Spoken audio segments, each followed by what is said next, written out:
Hi, everybody. It's me, Anna, from the Indiana channel.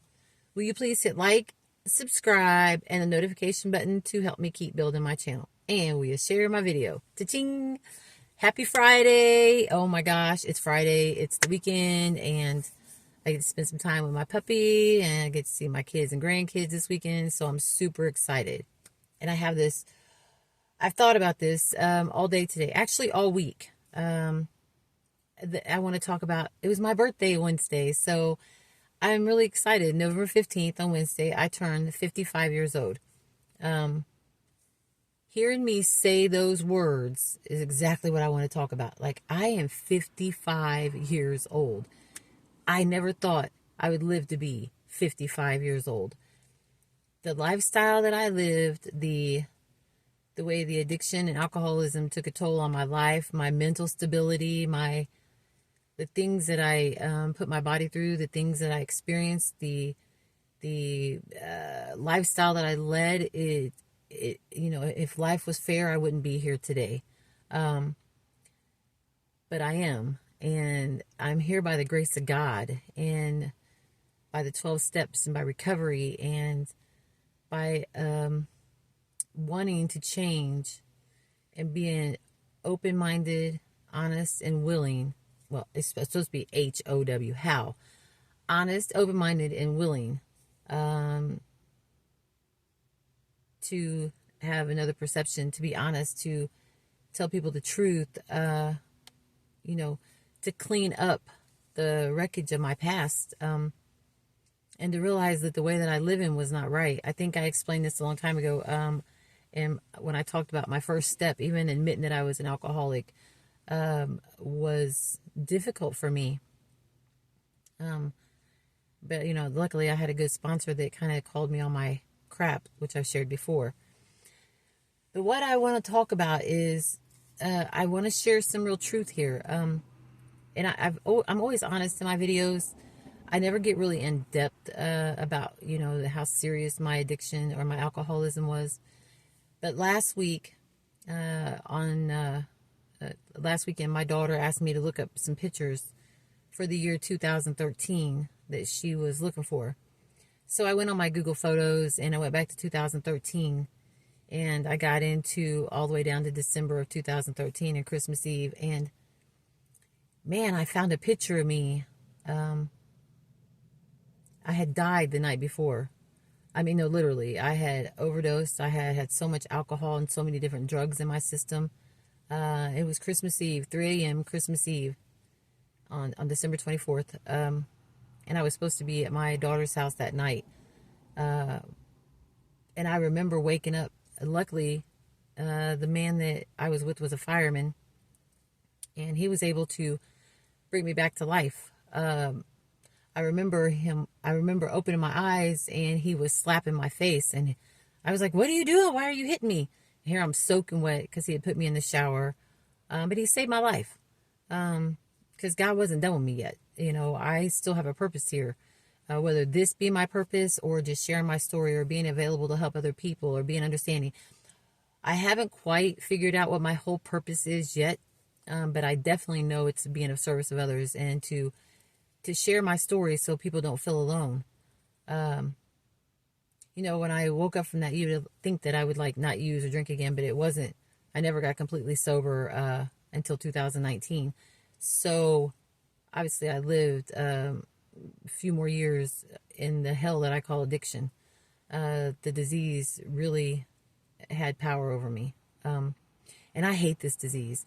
And to me, it's not about if it's a disease or not with other people, I am 100% aware of what it does to my body and the chemical reactions that it has and what it brings out of me.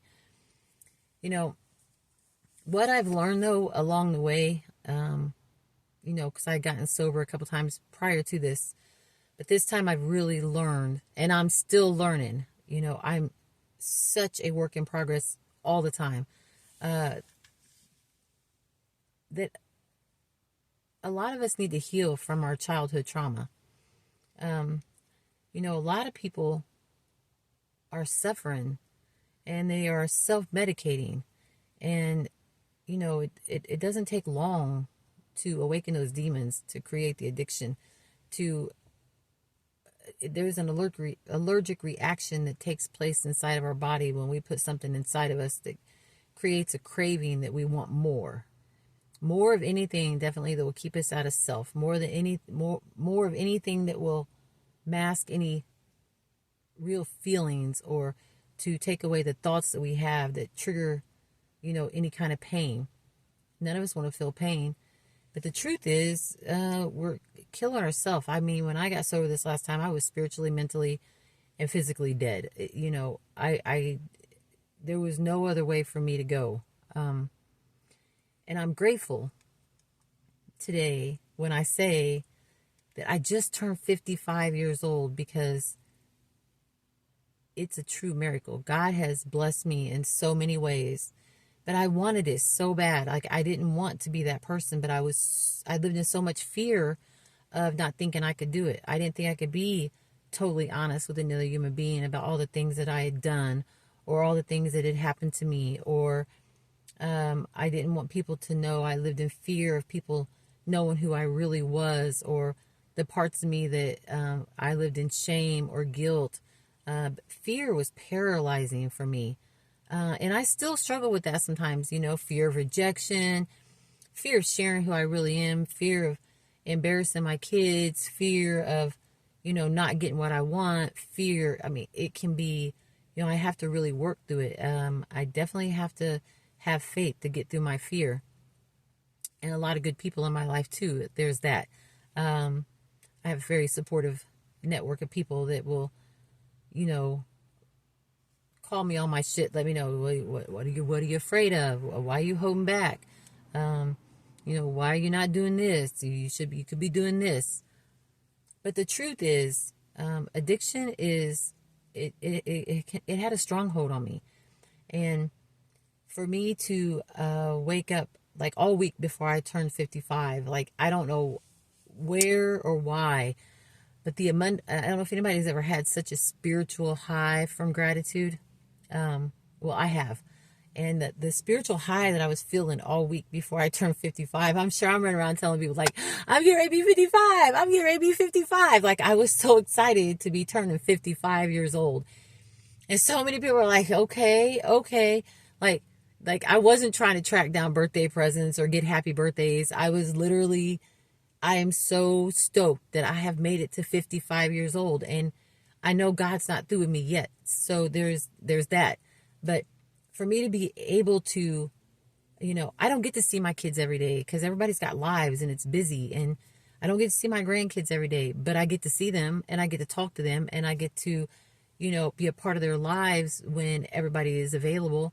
I have a job, I have a car, I have a soft bed to lay my head in, I get to see my puppy, all these things that if life was fair, I would not be able to be doing. If I did not get clean and sober, I would not be able to do these things today.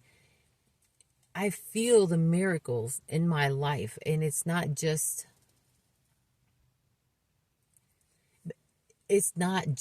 having things for me today. It is having peace and healing and recovery and having a higher power, which I call God.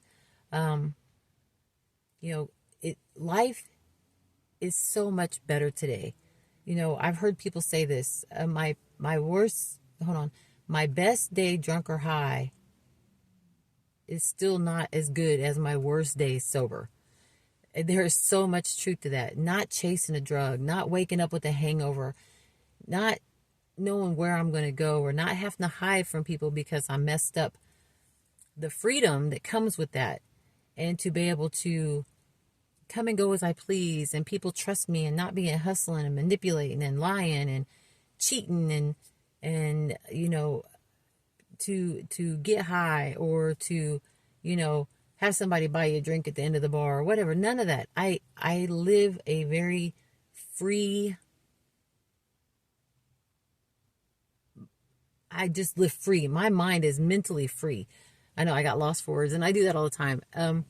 But the truth is, I really wanted to share this because if you're struggling with alcoholism or addiction, If you know somebody that's struggling with alcoholism or addiction, there is help. It is possible to change. There is always, always a way out. And I've heard people say, well, I like drinking or I like getting high. If it's controlling your life, I call bullshit on that, because I don't think anybody really likes it. I think they accept where they're at, as opposed to because of fear. Fear of change. Fear of change can be paralyzing. It can keep us in the madness and in the sickness. Fear of people not thinking that it could get any better. People thinking that it can't happen for me. I see that it happened for them. I've felt that so many times, like, oh, my sponsor, they're so happy, or oh, them people over there in recovery are so happy. I don't deserve that. That can't be for me. I'm here to tell you that's bullshit. It can be for you. If you want to change, there are places you can go to get help. I don't care what kind of drugs you're on. I never brag about or talk about, all my, I don't want to glamorize alcoholism or addiction. But there was a time it was fun till it was not fun no more. There was a time I had fun drinking until I couldn't drink no more. My sponsor gave me a paper one time. It said, I drank to be happy, but I cried. I drank so I could dance, but I even couldn't walk. I drank so I could talk to people, but I stuttered. I drank to make friends, but I pissed people off. And there's a lot of truth in that. I didn't know how to just sit down and be a social drinker. It started out like that. It always starts out good. Or, I didn't do drugs thinking that I was going to be a drug addict. I thought I was different, that it wouldn't happen to me, but I could do it this one time with some friends or see what that's all about.